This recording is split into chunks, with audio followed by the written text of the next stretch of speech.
ओम शांति।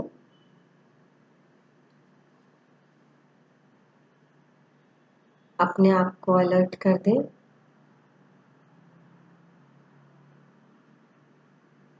अपने मन को चारों तरफ से हटाकर दो भ्रुकुटी के बीच आत्मा पर एकाग्र करें। महसूस करें कि मैं आत्मा इस सृष्टि चक्र के अंदर, इस दुनिया के अंदर एक बहुत सुंदर अपना पार्ट बजाने के लिए आई हूँ।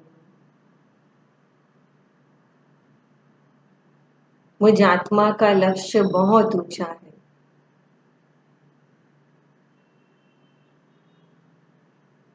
और अब धीरे धीरे जैसे जैसे मुझे ये ज्ञान समझ में आता जा रहा है, मुझे अपने जीवन को बदलना है, परिवर्तन करना है और उसकी शुरुआत मुझे अपने आप से करनी है, अपने मन से करनी है।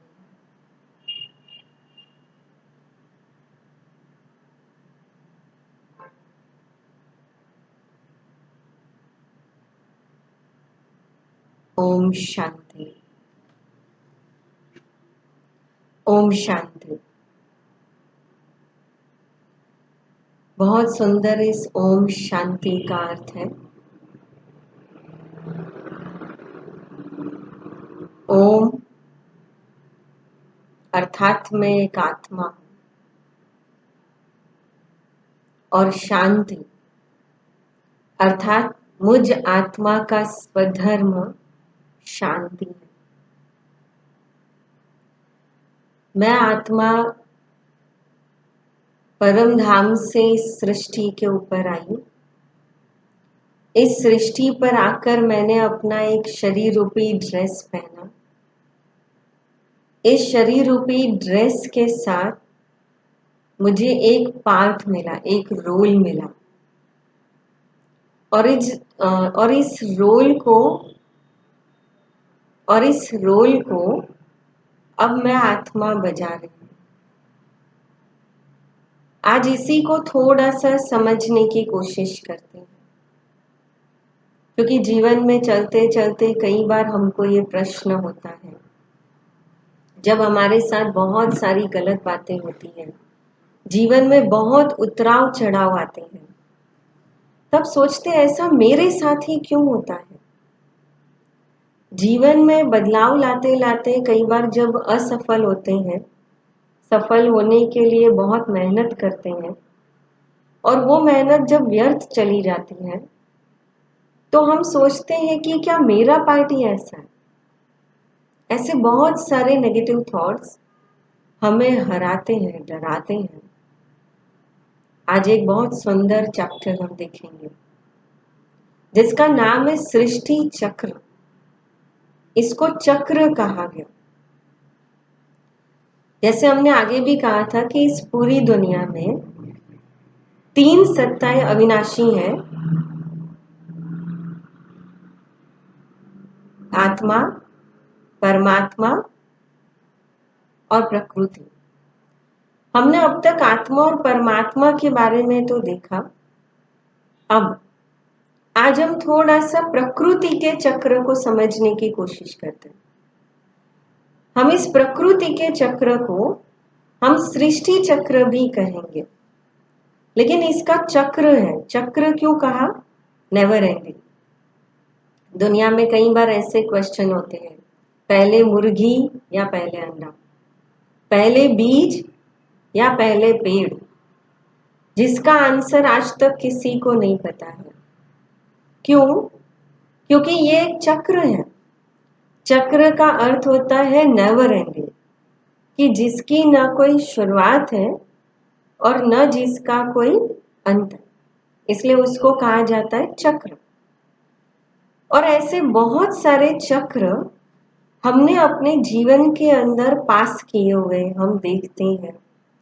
जैसे समय का चक्र, माना घड़ी का चक्र, जिसके अंदर सेकेंड का चक्र है, उससे बड़ा मिनट का चक्र है, उससे बड़ा घंटों का चक्र है, और घंटों से बड़ा साल का चक्र है, और साल से भी बड़ा एक चक्र है, और वो है सदियों का चक्र।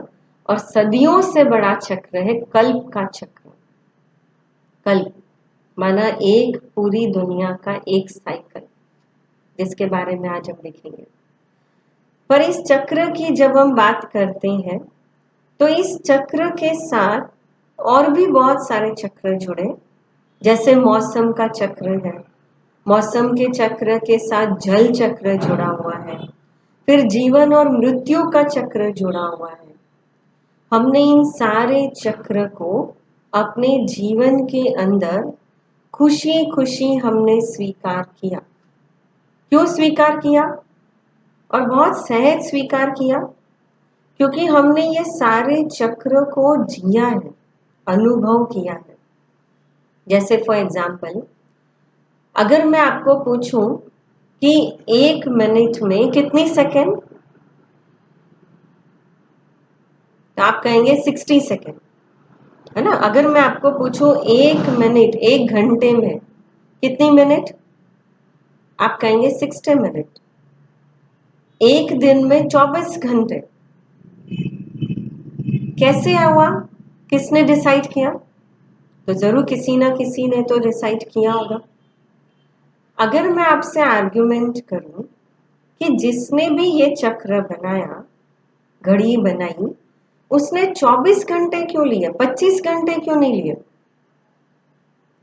उसने 60 सेकेंड, 60 मिनट क्यों ली? उसने 50 क्यों नहीं लिया, राउंड फिगर क्यों नहीं लिया? तो क्या कहते है कोई आंसर? एक बार ऐसे ही ग्रुप बैठा था और मैंने ऐसे ही क्वेश्चंस पूछा कि आप जब तक मुझे ठोस आंसर नहीं बताएंगे कि क्यों 24 घंटे, क्यों 25 क्यों नहीं है, 60 मिनट क्यों है, 50 मिनट क्यों नहीं है, मैं तब तक आज आगे नहीं बढ़ूंगी। आप मानेंगे नहीं, उस ग्रुप में से एक भाई खड़ा हुआ और एक भाई खड़ा होकर के कहता है कि कहते बहन, आपको मानना है तो मानो, नहीं मानना है तो मत मानो। आज तक हमने कभी किसी को नहीं पूछा, हमने कभी सोचा नहीं, हमने स्वीकार किया, तो हमने इसलिए हमारे पास कोई आंसर नहीं है। आपको नहीं मानना है तो मत मानो इस घड़ी को, सेम है ना। हमने कभी सोचा नहीं, पर हमने इस चक्र को स्वीकार किया क्योंकि हमने इस चक्र को जिया है। जैसे हर चक्र के अंदर एक चक्र समाया हुआ है। जैसे हमने कहा भाई 60 सेकेंड का चक्र मिला करके 1 मिनट होती है, 60 मिनट मिला करके 1 घंटा होता है, 1 घंटे में 24 घंटे मिलाकर एक दिन होता है, ऐसे 365 दिन मिलाकर एक साल होता है। और ये साल का चक्र हम जी रहे हैं, पर इससे भी बड़ा है 5000 वर्ष का चक्र, जिसको सृष्टि चक्र, एक कल्प कहा जाता है। कि जैसे हर 60 सेकेंड के बाद ये चक्र रिपीट होता है, हर 24 घंटे के बाद ये चक्र रिपीट होता है, हर एक साल के बाद ये चक्र रिपीट होता है, मौसम का चक्र रिपीट होता है, वैसे ही है ये 5000 वर्ष का चक्र। जैसे ये चक्र अनादि अविनाशी है, जिसकी न कोई शुरुआत है न जिसका कोई अंत है, वैसे ही ये 5000 वर्ष का चक्र है, जिसका न कोई आदि है न जिसका कोई अंत है। जैसे यहाँ हर चक्र को हम आदि ना अंत है, लेकिन फिर भी हर चक्र को एक पीरियड दिया गया। जैसे मौसम का चक्र है तो हमने कहा 12 मास, कि हर 12 मास में एक चक्र रिपीट होता है। ऐसे ही जीवन चक्र है, जल चक्र है, या ऐसे ही हमने जब 1 घंटे का चक्र, सेकेंड का चक्र कि जो रिपीट होता है, उसी प्रकार ये पूरी दुनिया का एक चक्र है, जिसकी ना कोई शुरुआत है न जिसका कोई अंत। जैसे रात और दिन का चक्र है, पर फिर भी इस चक्र को एक पीरियड दिया गया और वो दिया गया 5000 वर्ष, कि हर 5000 वर्ष के अंदर ये जो चक्र है ये चक्र रिपीट होता है। इसका प्रूफ अगर हम कहें तो 5000 वर्ष का उल्लेख अलग अलग धर्मों में, अलग अलग शास्त्रों में, जैसे क्रिश्चियन धर्म के अंदर अगर हम देखें बाइबल में, तो बाइबल में ये लिखा हुआ है कि हर 5000 वर्ष के बाद इस दुनिया का चक्र रिपीट होता है। उसमें लिखा हुआ है, सॉरी, इन 5000 वर्ष के चक्र का अलग अलग धर्म में भी उल्लेख है। जैसे क्रिश्चियन धर्म है तो आज हम जो साल का चक्र गिनती करते हैं, उस साल का चक्र अगर हम शुरू देखें तो कब से हुआ, तो जब से जीसस क्राइस्ट का जन्म हुआ।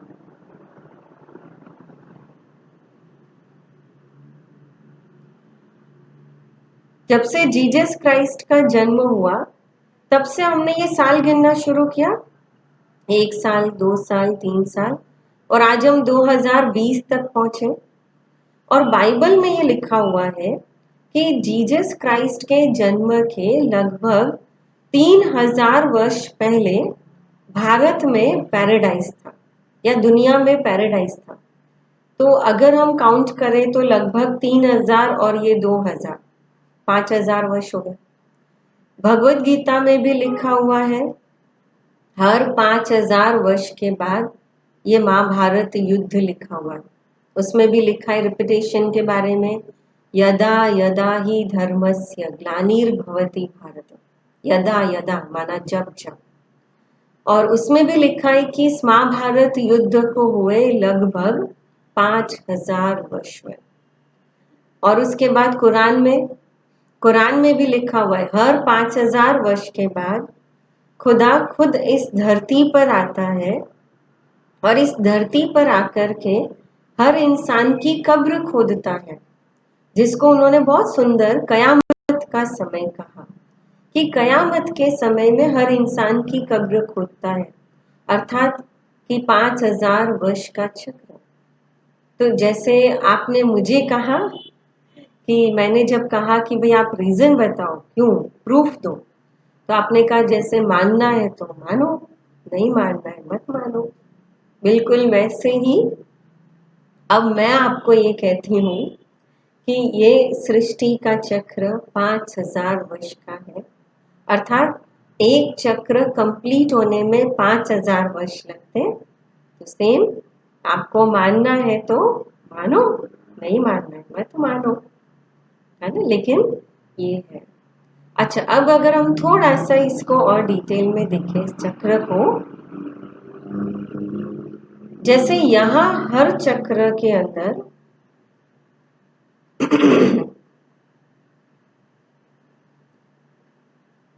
जैसे यहाँ हर चक्र को एक अवधि तो दी ही, एक पीरियड तो दिया ही, पर साथ साथ हर चक्र को 4 हिस्सों में डिवाइड किया। जैसे रात और दिन का चक्र, तो हमने कहा सुबह, दोपहर, शाम और रात। जैसे मौसम का चक्र, तो हमने उसको भी 4 हिस्सों में डिवाइड किया। जीवन का चक्र, तो हमने उसको भी 4 हिस्सों में डिवाइड किया।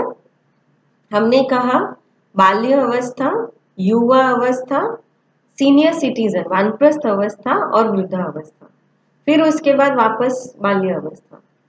ऐसे ही 4, जैसे हर चक्र को 4 हिस्सों में डिवाइड किया, वैसे ही इस 5000 वर्ष के चक्र को भी 4 हिस्सों में डिवाइड किया।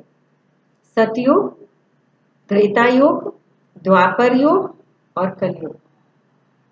और 4 हिस्सों में डिवाइड करने के लिए आप देख रहे हो कि इसमें स्वस्तिक दिखा है। स्वस्तिक को हम शुभ मानते हैं। और मैं पूछूं क्यों शुभ मानते हैं? बिल्ली वाली स्टोरी।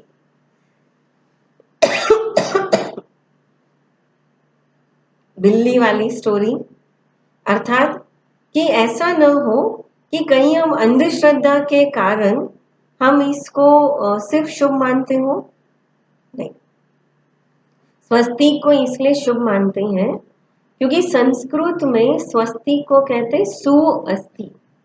तो सु माना अच्छा और अस्थि माना स्थिति, कि ये जो स्वस्तिक है ये हमें अपनी स्वस्थिति का दर्शन कराता है और इसीलिए इसको कहा गया कि सु अस्थि, कि माना इस पूरे चक्र के अंदर जो भी होता है वो अच्छे के लिए होता है।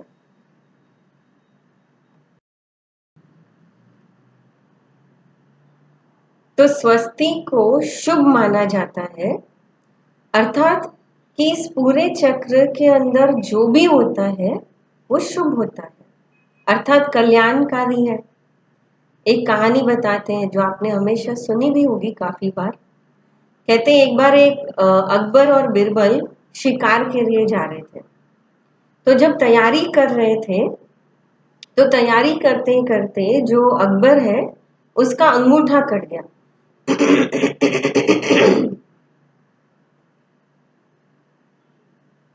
जब उसका अंगूठा कट गया तो वो बिरबल के पास जाता है और बिरबल कहता है कि देखो मेरा अंगूठा कट गया और बहुत खून निकल रहा है।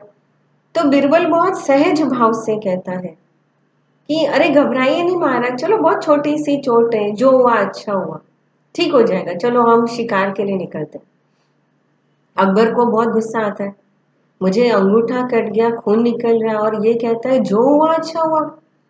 तो उसको बड़ा गुस्सा आता है और वो अकबर को बिरबल को जेल में बंद कर देता है। जब बिरबल को जेल में बंद करता है, बहुत सुनाता है और फिर खुद अकेला जाता है शिकार पे।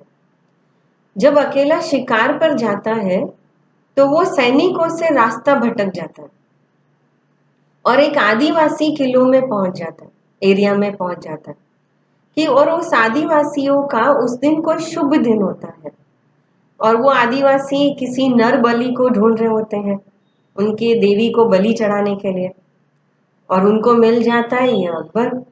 बड़े खुश हो जाते हैं, तो अकबर को पकड़ करके लेके जाते हैं और उसको तैयार कर रहे होते हैं। तो जब उसको तैयार कर रहे होते हैं तो उस समय उनका जो पंडित होता है वो पंडित देखता है कि इसका अंगूठा कटा हुआ है।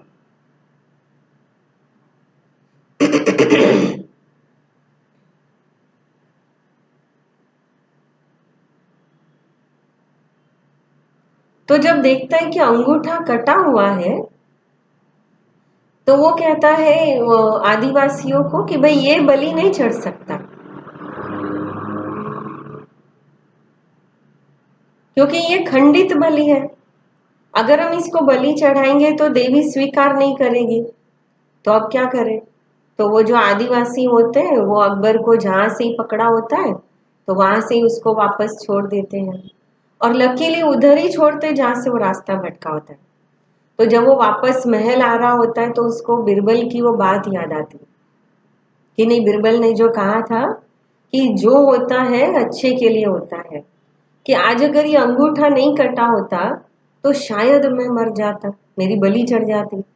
तो वो सीधा आता है बिरबल के पास और बिरबल को जेल से निकालता है और माफी मांगता है। कहता है बिरबल मुझे माफ कर दो, मैंने तुम्हें बहुत उल्टा सुनाया, और कहते देखो ऐसे ऐसे हुआ।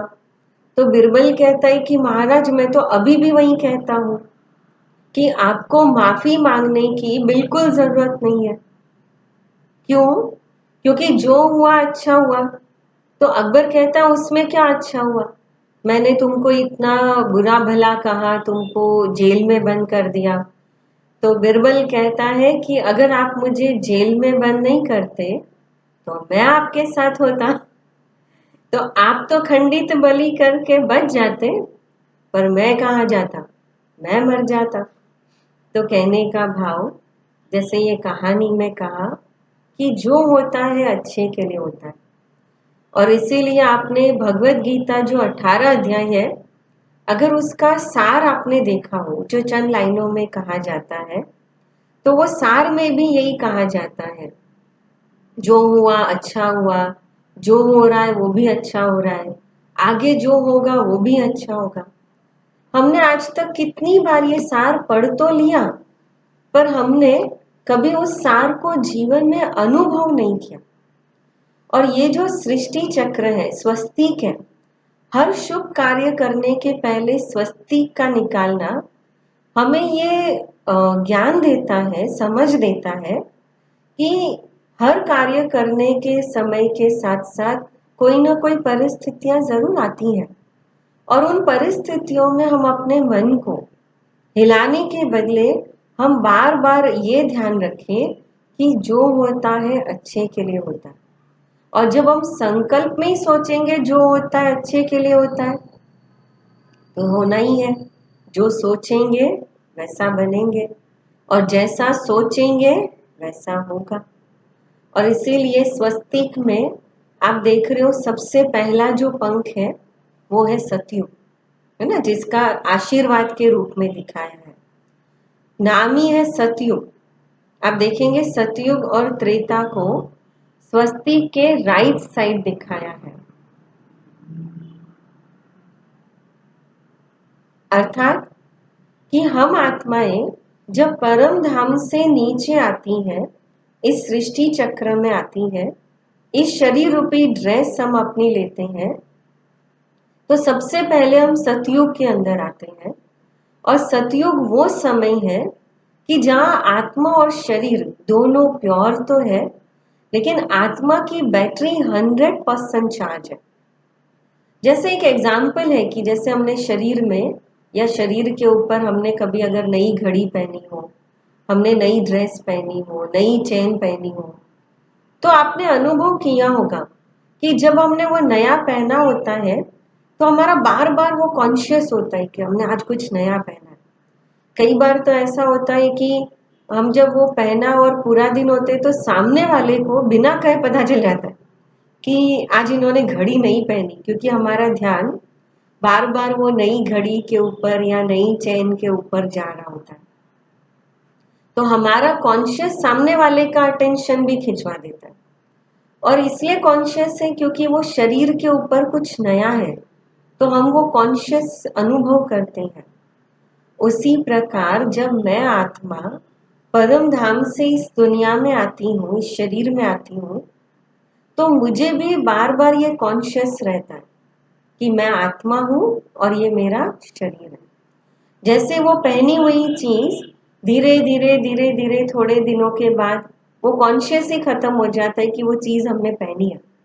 कई बार तो हम इतना यूज टू हो जाते हैं कि हमारे वो चीज हमारे शरीर का ही पार्ट बन जाती कि वो चीज कई बार गिर जाती और हमको पता ही नहीं चलता कि हमारे हाथ से अंगूठी निकल गई या कहीं कोई चीज गिर गई। जब कोई कहता है तो पता चलता है, क्योंकि हम इतना वो चीज के आदती हो जाते हैं। उसी प्रकार हम आत्माएं जब परम धाम से नीचे आए तो सतयुग त्रेता में हम सोल कॉन्शियस हैं। और जैसे हमने आगे भी देखा कि जब हम सोल कॉन्शियस हैं तो उस समय हमारी आत्मा की जो बैटरी है वो बैटरी डिस्चार्ज नहीं होती है, वो बैटरी चार्ज होती है। और इसीलिए शरीर यूज भी हो रहा है, हम अपने सर्व कार्य भी कर रहे हैं, परंतु फिर भी हमारी बैटरी डिस्चार्ज नहीं हो रही है, क्योंकि हम आत्माएं सोल कॉन्शियस हैं। तो सोल कॉन्शियस की स्टेज में जब मुझे ये भाने कि ये मेरा शरीर है और मैं आत्मा एक अलग हूं, तो मैं दूसरों को भी उसी स्टेज में देखती हूँ कि ये भी एक आत्मा है, ये भी एक आत्मा है। और इसलिए जब आत्मिक भाव आता है तो सतयुग और त्रेता में एक धर्म, एक भाषा, एक जाति, एकता का बल है, क्योंकि वहां पर एक है। और इसीलिए सतयुग को कहा जाता है सत्य युग, सत्यता का युग। और इसलिए सतयुग में जो राज्य करते हैं वो श्री लक्ष्मी और नारायण का राज्य होता है। इसलिए नारायण के आगे, नाम के आगे सत्य की उपमा लगाते हैं या सूर्य की उपमा लगाते हैं, कहते हैं सत्य नारायण, सूर्य नारायण, क्योंकि वो सत्य है। पर धीरे धीरे आत्मा की बैटरी जैसे हम यूज करते जाते हैं, तो जैसे धीरे धीरे बैटरी डाउन होती है वैसे ही त्रेता युग आता है। बैटरी जो डाउन हो रही है वो इसलिए नहीं हो रही है क्योंकि आत्मा बॉडी कॉन्शियस है। डाउन इसलिए हो रही है क्योंकि आत्मा थोड़े जन्म तो कहीं ना कहीं ले रही है ना, तो जन्म लेते लेते आत्मा की बैटरी डाउन हो रही है। इसलिए त्रेता युग में जो दिखा है स्वस्तिक का पंख कि थोड़ा सा नीचे आ गया। तो नीचे आने का मतलब है त्रेता। त्रेता का अर्थ होता है त्रुटि। तो त्रुटि माना थोड़ी सी कमी, कि इसीलिए दुनिया में थोड़ी सी कमी आ जाती है कि जो पहले सुख शांति संपन्न दुनिया थी उसमें थोड़ी सी कमी, 80% तो अभी भी है ही, लेकिन 20% थोड़ा सा बैटरी डिस्चार्ज हो जाती है। लेकिन उससे दुनिया में कोई फर्क नहीं पड़ता। अभी भी दुनिया के अंदर वही सुख शांति प्यार सब कुछ समृद्धि है, क्योंकि आत्मा सोल कॉन्शियस है, बॉडी कॉन्शियस नहीं है। और इसलिए जो परिवार है फैमिली है वो भी बहुत सुंदर सोल कॉन्शियस स्टेज में। और इसलिए कहा गया त्रेता का युग त्रुटि का युग, लेकिन यहाँ पर राज्य करते हैं श्री राम और सीता का राज्य। इसलिए आपने देखा होगा श्री राम चंद्र कहते हैं। सतयुग में कहा सूर्य नारायण, क्योंकि नाम के आगे उपमा लगाई, क्योंकि यहाँ पर आत्मा की बैटरी फुल चार्ज है और आत्मा 16 कला संपूर्ण है। तो त्रेता के अंदर आत्मा 14 कला संपूर्ण है, थोड़ा 20% बैटरी डाउन, और इसीलिए नाम के पीछे उपमा लगाई। हमने कहा श्री राम चंद्र, क्योंकि थोड़ी सी कमी आ गई। लेकिन जैसे ही त्रेता युग के बाद 1250 वर्ष के बाद फिर द्वापर युग आता है, तो स्वस्तिक का पंख है वो देखेंगे, है ना। अभी राइट साइड से लेफ्ट साइड हो गया। कोई भी शुभ कार्य करते हैं तो राइट हैंड से करते हैं, लेकिन लेफ्ट साइड का अर्थ है कि अब तक जो दुनिया में परिवर्तन था या दुनिया की जो स्थिति थी उससे वो दुनिया में अपोजिट परिवर्तन। माना अब तक जहाँ एक धर्म एक भाषा एक जाति जहाँ एकता थी, अब यहाँ पर दो पूर्व, इसलिए कहते हैं द्वापर युग, कि दो पूर्व वाला युग, दो राज्य दो धर्म दो मत दो भाषा। अब जहाँ दो है तो लड़ाई झगड़े की बात तो आएगी नहीं। और दूसरा स्वस्तिक का पंख है वो लेफ्ट साइड, माना अब तक आत्मा जो सोल कॉन्शियस थी, लेकिन शरीर लेते लेते लेते लेते अब ये आत्मा ये भूली गई कि मैं आत्मा हूं और ये मेरा शरीर है। अब वो खुद को शरीर समझने लगी, देखने लगी। तो जब खुद को शरीर देखने लगे तो अपने आप क्या हुआ कि वो दूसरों को भी शरीर देखने लगे। तो ये काला है गोरा है, ये छोटा है बड़ा है, धर्म जाति ये सब डिफरेंसेस आ गए। जब ये डिफरेंसेस आ गए तो दुनिया में लड़ाई झगड़ा कलह क्लेश ये धीरे धीरे धीरे धीरे बढ़ता गया। और हम आत्माओं की जो स्थिति है वो उस बच्चे के समान हो गई, कि जो बच्चा समझो 5वें फ्लोर पे माँ बाप के साथ बड़े प्यार से रहता है, और वो बच्चा अभी वेकेशन से, तो जैसे ही सुबह सुबह उठता है माँ बड़े प्यार से उस बच्चे को तैयार करती है, अच्छे कपड़े पहनाती है। और जैसे ही वो बच्चा तैयार होता है और वो देखता है नीचे बहुत सारे बच्चे खेल रहे हैं, बहुत अच्छा खेल चल रहा है, तो वो माँ को कहता है मुझे नीचे जाना है। माँ कहती है शांति से घर में बैठ, देख कितने अच्छे खिलौने, यहाँ खेल। वो कहता है नहीं मुझे नीचे जाना है, मैं ध्यान रखूंगा अपना। फिर वो बच्चा नीचे जाता है, नीचे जाके खेलना शुरू करता है। जब धीरे धीरे खेलना शुरू करता है तो खेलते खेलते जब थोड़ा सा थक जाता है, अभी तो शुरू शुरू में आया तो बहुत एनर्जेटिक था, लेकिन जब थोड़ा थक जाता है, थोड़ा चीटिंग होने लगती है, थोड़ा 3-4 घंटे बाद, तो वो तुरंत माँ को आवाज लगाता है, कंप्लेन करता है, छोटी छोटी कंप्लेन, देखो ये ऐसे कर रहा है ये ऐसे कर रहा है। तो माँ को पता है कि ये अभी भी कोई ऊपर आने वाला है नहीं और ये छोटी छोटी बातें ऐसे ही कह रहा है। तो माँ क्या करती है कि जो बड़ा बच्चा होगा घर में या बाजू में उसको कहेगा थोड़ा नीचे जाकर जरा उसको देखेंगे, और वो माँ उसको भेजती है। थोड़े दिन फिर आवाज आना बंद हो जाता है, थोड़ा शांत हो जाता है, लेकिन फिर थोड़े समय के बाद और 3-4 घंटे बाद जो बच्चा सुबह आया था, और अब और 3-4 घंटे बाद और 3-4 घंटे बाद अब वो बच्चे की रोने की आवाज आएगी। तो माँ क्या करेगी, और जब रात को 9 बज जाएंगे तो माँ क्या करेगी, अपने सारे काम छोड़ेगी, नीचे जाएगी, वो खेल खेल रहा होगा, जो कर रहा होगा उसमें से उसको पकड़ेगी, पहले प्यार से कहेगी कि चल, पहले प्यार से कहेगी कि चल, और नहीं आएगा तो जबरदस्ती भी ऊपर ले जाकर क्या करेगी, पहले उसको थोड़ा नहलाएगी, धुलाएगी, कपड़े चेंज करेगी, खिलाएगी और सुला देगी। फिर वो बच्चा सो जाएगा और माँ कहेगी देख, मैंने मना किया था ना, अभी कल नहीं जाना, अब घर पे ही रहना खेलना। और वो बच्चा भी कहता हाँ मैं अभी घर पे ही रहूंगा। और फिर जैसे ही सुबह उठते हैं, वो बच्चा फिर उठता है, तैयार होता है, फिर नीचे देखता है कि नीचे बहुत सारे बच्चे खेल रहे, तो वो क्या करेगा, फिर जिद करेगा मुझे नीचे जाना। बिल्कुल वैसे ही हम आत्माओं का ये साइकिल चल रहा है। हम परम धाम से आए, हमारी आत्मा की बैटरी 100% चार्ज थी, बहुत अच्छे से खेल रहे थे, संबंध निभा रहे थे, दुनिया का चक्र घूम रहा था। पर जैसे ही द्वापर युग आया, हम बॉडी कॉन्शियस हो गए।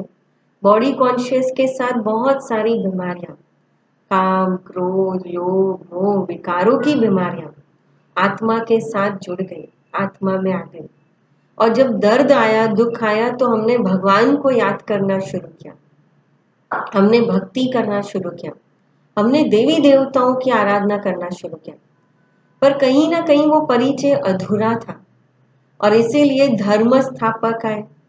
सबसे पहले इब्राहिम आया, उसने देखा जीवन जीने के सिद्धांत नहीं है लोगों के जीवन में, तो उसने लोगों को कहा जीवन जीने के सिद्धांत अपनाओ, तो जीवन में सुख पाओगे, शांति पाओगे। लोगों ने उस समय वो बातें नहीं सुनी। थोड़ा समय गया, गौतम बुद्ध आए, उन्होंने कहा और देखा दुनिया में दया और हिंसा बहुत है, दया नाम की चीज नहीं है। उन्होंने कहा अहिंसा परमो धर्म, दया ही धर्म। लेकिन उस समय के लोगों ने भी उनकी बातें नहीं मानी। और थोड़ा समय गया, जीसस क्राइस्ट आए, उन्होंने देखा लोगों के अंदर प्यार नहीं है, झूठ है। उन्होंने कहा love is God, God is love. उन्होंने कहा truth is God, truth is love. और उन्होंने सत्य और प्यार का पाठ पक्का करा। पर देखा कि उस समय के लोगों ने भी उनकी बातें नहीं मानी, और इसीलिए उन्होंने जीसस क्राइस्ट को भी क्रॉस पर चढ़ाया, कांटों का ताज पहना, जिंदा व्यक्ति को खिले ठोकर। मैंने सोचे कितनी नफरत होगी दिलों के अंदर। उन्होंने गौतम बुद्ध को भी मारने की कोशिश की, इब्राहिम को भी पत्थर मारे। पर उन्होंने जाने के बाद, जैसे जब जिस समय को देख कर के उन्होंने ये उपदेश दिए थे, जब वो समय आया तब उनको रियलाइज हुआ कि नहीं नहीं, अगर शायद हम उनके कहे पर चलते तो हमारे जीवन में सच में सुख शांति होती। पर अब क्या करें, वो तो थे ही नहीं। तो उन्होंने उनकी कही हुई बातों को बैठ करके उन्होंने लिखा, और वही आज धर्म शास्त्र के रूप में दुनिया में माने जाते हैं। अगर आप ध्यान से देखेंगे तो धर्म शास्त्र कोई धर्म स्थापकों ने नहीं लिखे, कुरान इब्राहिम ने नहीं लिखी, बाइबल जीसस क्राइस्ट ने नहीं लिखी, धम्मपद कोई गौतम बुद्ध ने नहीं लिखा, भगवत गीता ना कोई कृष्ण ने लिखी ना कोई अर्जुन ने लिखी। पर ये लोगों ने लिखा ताकि लोगों को ये उपदेश याद रहे, उसको माने और उसको फॉलो करें। और इसलिए संस्कृत में भी धर्म का अर्थ होता है धारणा, अर्थात प्रैक्टिकल, कि धर्म के अंदर भी मानव जाति के उत्थान की बातें लिखी है, मानव जाति के लिए कल्याण की बातें लिखी है। और इसलिए धर्म स्थापक जब इस दुनिया में आए तो उन्होंने कभी ये नहीं कहा हम इनको उपदेश देने आए, हम इनको सिखाने आए, हम इनको सिखाने आए। उन्होंने हमेशा ये कहा वो मानव कल्याण के लिए आए। पर धीरे धीरे धीरे जो जो उस धर्म स्थापक को सुनते गए, मानते गए, वो धर्म शास्त्र पढ़ते गए, और उन्होंने अपने अंदर एक दीवारें खड़ी कर दी। और इसलिए आप देखेंगे द्वापर युग के अंदर जो स्वस्तिक का पंख लेफ्ट साइड घुमा था, अब वो हाईएस्ट हो गया, माना अप साइड। ऊपर की तरफ, कि जो मिसअंडरस्टैंडिंग, जो कलह क्लेश, जो लड़ाई झगड़े, दुनिया में मारा मारी जो शुरू हुई थी द्वापर युग के अंदर, धर्म की ग्लानि के साथ वो लड़ाई झगड़े धीरे धीरे बढ़ने लगे। अर्थात कलयुग का समय, काला अंधेरा समय। इसलिए हम देखते हैं दुनिया में जो भी चोरी होती है, गलत काम होते हैं, अंधेरे में होते हैं। लोग दुनिया में कहते हैं भगवान से तो डरो, लेकिन इंसान किसी से भी नहीं डरने लगा। और इसीलिए कहा गया काला युग, कलह क्लेश वाला युग। आज हम देखते हैं घर घर में लड़ाई झगड़ा मारा मारी चल रही है, और इसलिए इसको कलयुग का समय कहा। आज अगर आपको भी कोई पूछे या आप किसी को पूछो कि कौन सा युग चल रहा है, हम न सतयुग कहेंगे, न त्रेता कहेंगे, न द्वापर कहेंगे। हम बिना किसी चक्र को देखकर हम कहेंगे कलयुग चल रहा है। आपको भी पूछा जाए ना, आपने कैसे कहा कलयुग? अनुभव, अनुभव के आधार से हमने कहा कलयुग चल रहा है। और जब ये दुनिया चलने लायक नहीं रहती, जैसे हमने कहा जब वो बच्चा रोते रोते रोते चिल्लाने लगेगा, तब परमात्मा माँ ऊपर नहीं बैठ सकती है, और तब परमात्मा माँ इस सृष्टि पर आती है, और इस सृष्टि पर आकर के इस ब्रह्मा के तन के द्वारा इस परमात्मा माँ को ये हमें ज्ञान देती है। हमें सबसे पहले इस दुनिया से डिटैच होना सिखाती है, अर्थात आत्मा का ज्ञान देती है। फिर अपना परिचय देती है, अर्थात माँ का पाठ बजाती है, इसलिए परमात्मा का परिचय। फिर कर्तव्य का परिचय हमें मिला, अर्थात कि परमात्मा हमें एक नई समझ देता है, हमें परमात्मा परिवर्तन की शक्ति देता है। और अब परमात्मा माँ हमें रोज ये ज्ञान स्नान करा रही है। और इसलिए आप देखेंगे जैसे बहुत थक जाते हैं, जब बहुत थक जाते हैं और उसके बाद आप भले नींद नहीं करो, लेकिन एक सिर्फ कपड़े भी अगर आप चेंज कर लो या स्नान कर लो तो भी आधी थकान दूर हो जाती है। उसी प्रकार इस ज्ञान स्नान से हम फ्रेश हो जाते हैं। और यही ज्ञान स्नान का महत्व भक्ति के अंदर गंगा स्नान के रूप में कहा, कि कहते गंगा स्नान करने से पाप धुल जाते हैं। तो वो कोई पानी की बात नहीं है। पानी की नदी में तो शिव शरीर स्नान करता है, पर यहाँ पर मन की बात है कि जब मन से हम इस ज्ञान की गंगा में स्नान करते हैं, रोज ये ज्ञान सुनते हैं, तो हम आत्माएं शुद्ध होने लगती हैं। हम आत्माओं का मन हल्का होने लगता है, पवित्र बनने लगता है। और जब धीरे धीरे ये मन पवित्र बनता जाता है, और तब ये मन के अंदर शक्ति आती है, और यही शक्ति परिवर्तन करके हम आत्माएं अपने मन की तार को परमात्मा से जोड़ते हैं। और इसलिए भगवत गीता में भी लिखा हुआ है, मलिन मन कभी परमात्मा में नहीं लग सकता। और इसलिए इस मैले मन को हम जब इस ज्ञान से धोते हैं, और जब ये मन हल्का बनता है, तो बहुत सहज परमात्मा में लगने की ताकत रखता है। और इसलिए आपने अनुभव किया होगा कि इस ज्ञान को सुनते सुनते अब धीरे धीरे हम अपने आप को जानने लगे। और इसलिए इस परमात्मा के अवतरण के युग को कहा गया संगम युग, कि जहाँ कलयुग खत्म हो रहा है और सतयुग शुरू हो रहा है। अर्थात आत्माओं के अंदर से बुराई खत्म हो रही है और नई बातें धारण हो रही है। और इसी संगम युग को हम देखते हैं कि भक्ति के अंदर अधिक मास के रूप में भी मनाते हैं, कि जिस अधिक मास में ज्ञान स्नान करते हैं, गंगा स्नान करते हैं, व्रत उपवास करते हैं और बहुत भगवान को याद करते हैं, तो यही वो संगम युग है।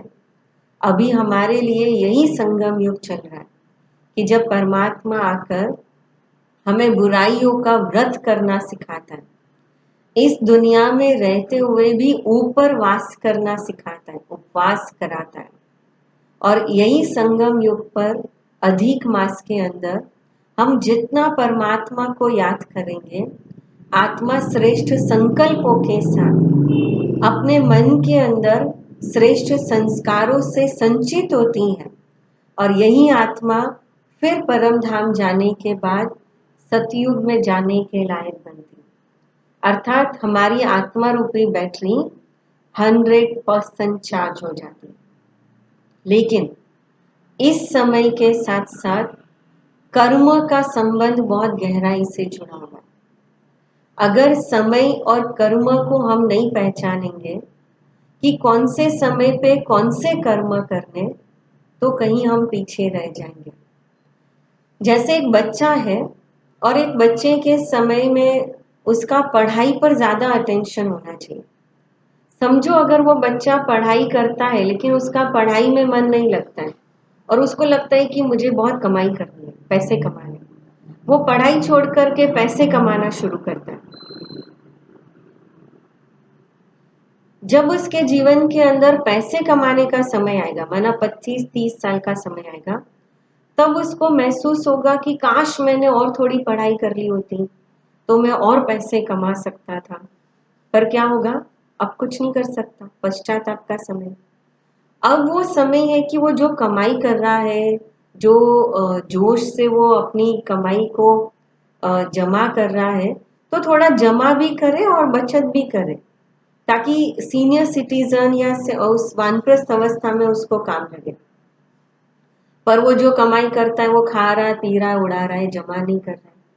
जब उसके जीवन में 60 साल का समय आएगा, जब उसके हाथ पे ढीले हो जाएंगे, जब कोई नौकरी पर नहीं रखेगा, रिटायरमेंट का समय आएगा और जब उसके पास अब आने आने वाले समय के लिए कोई पैसा नहीं होगा, तो उसको रियलाइज होगा काश मैंने कमाई के समय पे थोड़ी और कमाई जमा कर ली होती तो। पर अब क्या कर सकता है? कुछ भी नहीं। अभी भी वो समय है कि अपने 60 साल के जीवन के अनुभव के आधार से वो अपने आने वाले जीवन को भी श्रेष्ठ बनाए, परिवार को समय दे, जो जो कार्य नहीं कर पाया वो करे। पर उस समय में भी वो इधर उधर की दुनिया की बातों में और कहीं ना कहीं शिकायतों में अपने समय को वेस्ट कर रहा है। तो जब वो समय आएगा, जब उसका हाथ पैर भी ढीले हो जाएंगे, बेड पे पड़ा होगा, आंखें कमजोर हो जाएंगी, तब याद आएगा कि जब आंखें चल रही थी, सांस चल रही थी, थोड़ा सा शरीर में ताकत थी, तो मैं शायद और थोड़ा भगवान को याद कर लेता, अच्छे कर्म कर लेता। पर अब क्या कर सकता है? कुछ भी नहीं। अर्थात जिस जीवन की शुरुआत उसने पश्चाताप से की, वही पश्चाताप की अग्नि में वो जलते जलते अंत तक वो अग्नि साथ चले। कहने का भाव कि समय और कर्म एक दूसरे से जुड़े हुए।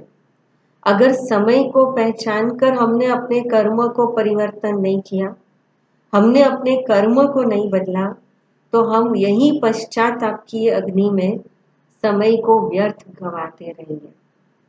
तो आज हमने ये देखा कि इस दुनिया में समय का बहुत मूल्य है और समय का चक्र किसी के लिए रुकता नहीं है। और समय के चक्र के साथ अभी हमें ये चक्र इशारा दे रहा है कि अब हमें अपने कर्म को बदलना है। हम जैसा कर्म करेंगे वैसा फल पाएंगे। पर समय क्या कह रहा है वो तो हमने देखा कि संगम युग का समय है, परिवर्तन का समय। पर अब मुझे कर्म कैसे बदलने, मेरे कर्म कैसे, कौन से श्रेष्ठ कर्म मुझे करने, या कौन से ऐसे मेरे कर्म हुए कि जिसके फल स्वरूप आज मुझे ये दुख भोगना पड़ रहा है। मेरा आज जिस घर में जन्म है, जिस परिवार के साथ जन्म है, जिन लोगों के साथ मेरा संबंध है, आज मैंने वो स्थिति मैंने तो क्रिएट नहीं की, मैंने तो वो डिसाइड नहीं किया। मुझे क्यों इसी घर में जन्म मिला, क्यों मुझे यही माँ बाप मिले, क्यों मुझे यही भाई बहन मिले? उन सब के जवाब हम आगे कार्मिक अकाउंट के चैप्टर में देखेंगे। चलिए, ओम शांति। 2 मिनट परमात्मा को याद करते। और आज का होमवर्क, अपने मन को हमें बार बार याद कराना, जो हो रहा है अच्छा हो रहा है, जो होगा अच्छा होगा, और जो भी हुआ बहुत अच्छा हुआ। तो जो भी हमारे साथ ऐसी घटनाएं घटी है और मन में वो छाप छोड़ गई है, दुख छोड़ गई है, जब भी वो याद आएगी या कुछ भी हो जाएगा, बार बार ये 3 बातें याद करेंगे। और सिर्फ याद नहीं करना है, ये अनुभव भी करें जो हो रहा है अच्छा हो रहा है। चलिए, अपने मन को अलर्ट कर दें और अपने मन को परमात्मा में लगाएं।